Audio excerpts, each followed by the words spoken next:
ఎలకతుర్తి సభలో కేసీఆర్ కాంగ్రెస్పై కూడా ఘాటు వ్యాఖ్యలు చేశారు. ఏదైతే తెలంగాణకు అసలు విలన్ కాంగ్రెస్ పార్టీ, అదేవిధంగా తెలంగాణకు గాంధీ డూప్లికేట్ గాంధీలు వచ్చిపోయి ప్రజల్ని మోసపూరితమైన వాగ్దానాలు చేస్తున్నారు అంటూ కూడా కేసీఆర్ మాట్లాడారు. దీనికి సంబంధించి మాతో మాట్లాడడానికి పిసిసి అధికార ప్రతినిధి చరణ్ కౌశిక్ యాదవ్ ఉన్నారు. అని చెప్పండి, నిన్న కేసీఆర్ అంటే సభలో మాట్లాడిన వ్యాఖ్యల్ని ఎలా చూడొచ్చు అన్న? అంటే ప్రధానంగా కేసీఆర్ గారు భారతీయ జనతా పార్టీని పల్లెత్తి మాట అనకుండా 99.9% కాంగ్రెస్ పార్టీని విమర్శించాడు.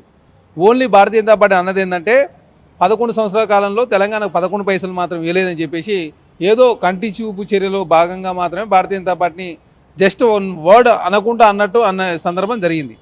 కాబట్టి కాంగ్రెస్ పార్టీకి చాలా స్పష్టంగా మనకు అర్థమైంది, తెలంగాణ ప్రజలకి భవిష్యత్తులో BRS party Bharatiya Janata party గతంలో కలిసి ఉన్నాయి, భవిష్యత్తులో కలిసి ఉండబోతా ఉన్నాయి. కాబట్టి నరేంద్ర మోడీ గారి ప్రభుత్వాన్ని పల్లెత్తి మాట లేదు. అదే కాకుండా ఎలకతుర్తి సభకు జనాలు వచ్చి ఉండొచ్చు, 100 కోట్ల రూపాయలు ఖర్చు పెట్టి కాబట్టి జనాలు వచ్చి, కానీ కేసీఆర్ గారి స్పీచ్లో వణుకు ప్రారంభమైంది. ఎందుకంటే ముఖ్యమంత్రి పేరు చెప్తానికే వణికిండు. రెండు, వారి స్పీచ్లో దమ్ము లేదు. ఏనాడు కూడా ముఖ్యమంత్రి అదేవిధంగా నోట్ చూసుకుంటూ లేకపోతే బుక్ చూసుకుంటూ చదివిన సందర్భం ఎన్నడూ చూడలే.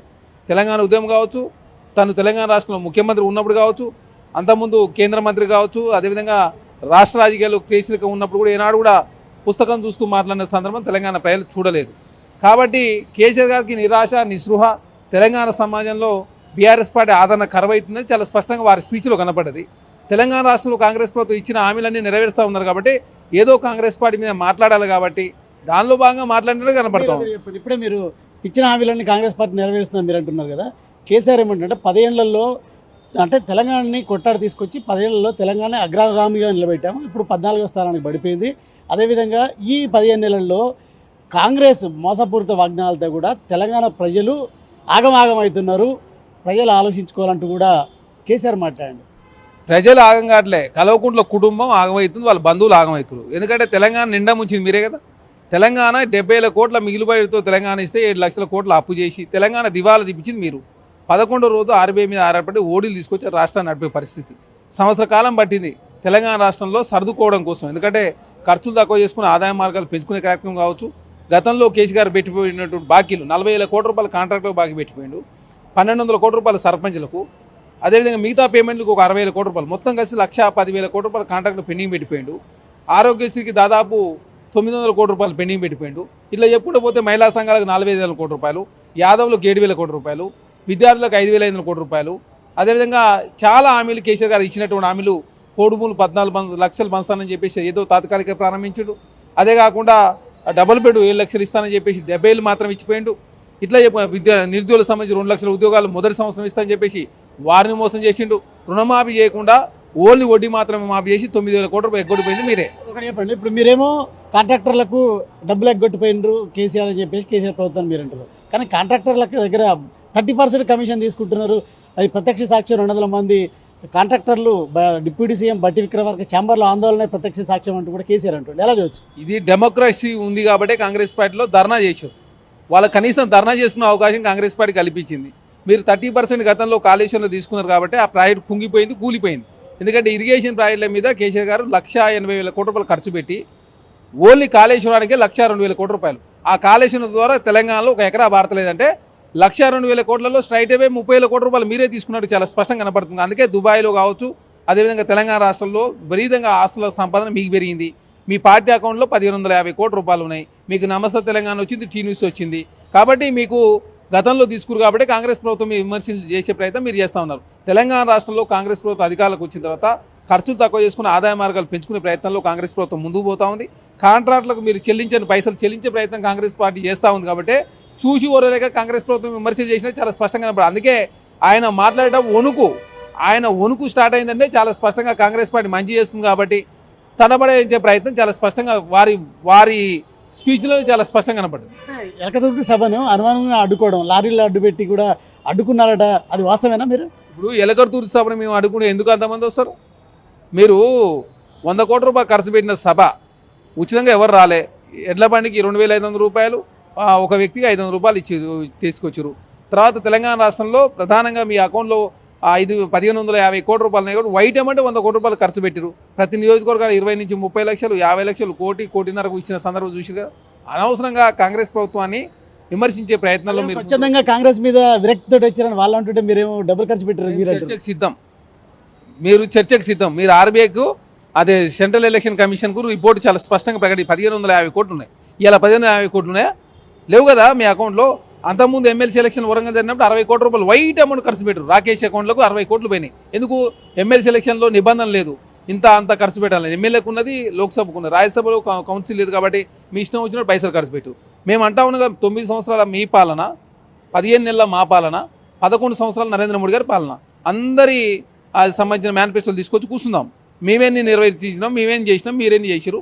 మీరు వచ్చిన తర్వాత తెలంగాణ రాష్ట్రంలో అప్పులు పెరిగినాయా, లేకపోతే ఆర్థికంగా వృద్ధి జరిగిందా, నిరుద్యోగం పెరిగిందా, మీరు రైతులకు ఏం చేసిరు, మేమేం చేసినాం, రుణమాఫీ మీరెంత చేసిరు, ఇండ్లెన్ని ఇచ్చిరు, రేషన్ కార్డులు అన్నీ మరి చర్చ చేద్దాం. ఎందుకు మరి ప్రతిపక్ష నాయకుడు 2 గంటల పాటు అసెంబ్లీకి వచ్చి సంవత్సరాల కాలంలో 53 లక్షల జీతం తీసుకున్నారు.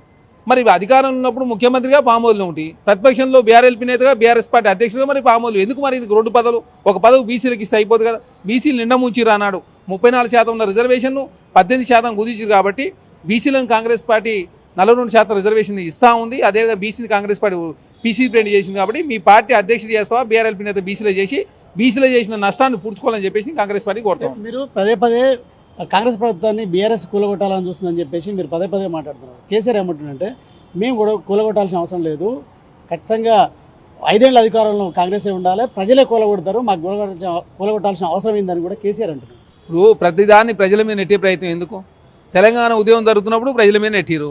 ఇప్పుడు తెలంగాణ రాష్ట్ర బీఆర్ఎస్ పార్టీ వీక్ అయినప్పుడు మళ్ళీ ప్రజల మీద నెట్టే ప్రయత్నం చేస్తే ఎట్లా? అదే కాకుండా సెంటిమెంట్ రెచ్చగొట్టే ప్రయత్నాలు భాగంగా కేటీఆర్ గారు ఏం మాట్లాడాడు? హైదరాబాద్లో సెటిలర్స్ అంతా మాకేసిరు, జిల్లాల్లో ప్రజలు ఓట్లేని చెప్పి ప్రజలు తప్పుదారి పట్టించింది మీరే కదా. అదే కాకుండా మీరు అంత ప్రేమ ఉంటే మరి కంటోన్మెంట్లో 3వ స్థానానికి ఎందుకు పోయింది? అదే కాకుండా 2005లో 5 ఎంపీలు, 2009లో 2, 2014లో 11 మంది, 2019లో 9 మంది. మరి ఇప్పుడు ఎందుకు గుండుసుందాయింది? 7 స్థానాల్లో థర్డ్ ఎట్లా పోయింది? 2 స్థానాలు మాత్రం ఎట్లా సెకండ్ వచ్చింది? 3 స్థానాలు ఎట్లా డివైడ్ పోయింది చెప్పాలి కదా. లోకల్ బాడీ ఎన్నికలు కూడా మీకు ఈసారి గుండుసున్నా అని చెప్పేసి అంటారు. గుండుసున్నా మీరైతే మేమైతే తెలుస్తుంది కదా. మీ పార్టీ బీఆర్ఎస్ పార్టీ పెట్టినప్పటి నుంచి ఏనాడు లోక్సభలో ప్రాతినిధ్యం లేకుండా లేరు. ఇలా ప్రాతినిధ్యం లోక్సభలో లేదు, రాజ్యసభలో మాత్రం ఉన్నది. రాజ్యసభ ఫ్లోర్ లీడర్ కనీసం మాట్లాడే అవకాశం ఎలకతుర్తి సభలో కల్పించలే మీరు.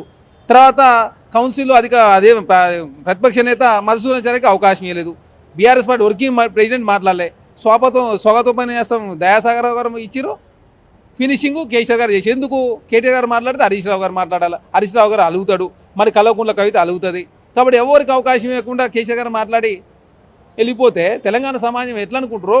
అయిపోయింది, బీఆర్ఎస్ పార్టీ పని అయిపోయింది, కేసీఆర్ గారు కూడా పని అయిపోయింది. కాబట్టి అసెంబ్లీ రావట్లేదు. కాంగ్రెస్ పార్టీ అడుగుతుంది, ఎక్కడ అడుగుతుందో ఎక్కడ ప్రశ్నిస్తుంది. అసెంబ్లీ రావట్లేదు అంటే ఏమో కేసీఆర్ ఒక మాట అన్నాడు, నేను రావాల్సిన అవసరం లేదు, వీళ్ళకి నా పిల్లగాలు చాలు, అసెంబ్లీలో నా పిల్లగాలను చూస్తేనే కాంగ్రెస్ వాళ్ళకి వణుకు పుడుతుందని చెప్పేసి అంటున్నారు. ఇప్పుడు పిల్లలు ఎవరన్నా పంపుతారు అసెంబ్లీ? మరి పిల్లల్ని ఎట్లా పంపు? పిల్లలు గాయ ఊర్లు అదే కదా, గాయ ఊర్లు తెలంగాణ రాష్ట్రంలో ప్రజలు తప్పుదారి పడించే ప్రయత్నం.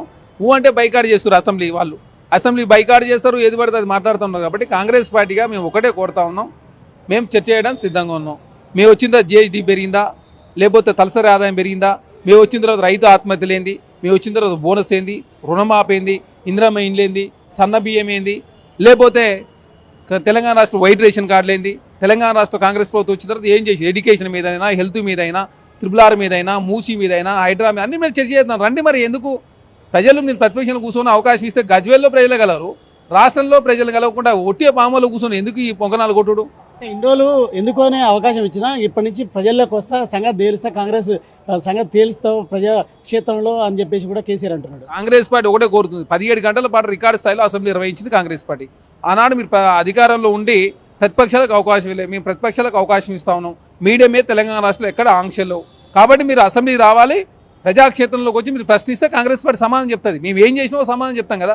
మీరేం చేసిరు, మేమేం చేసినాం, ఏ విధంగా తెలంగాణ రాష్ట్రంలో కాంగ్రెస్ పార్టీ అదేవిధంగా ఫార్మా విలేజెస్ తీసుకొస్తుంటే ఏ విధంగా మీరు అడుగునే ప్రయత్నం చేశారు. ఆనాడు మల్లన్న సాగర్ కావచ్చు, రంగనాయక సాగర్ కావచ్చు, మీరు ఇచ్చిన పరిహారం 7 లక్షలు అయితే మేము ఇచ్చేది 20 లక్షలు. 20 లక్షలు ఇస్తూ ఇంటికి ఒక ఉద్యోగం ఇస్తూ, అది ఇందిరమ్మ ఇల్లు ఇస్తూ, RNR ప్యాకేజ్ ఇంప్లిమెంట్ చేస్తుంది.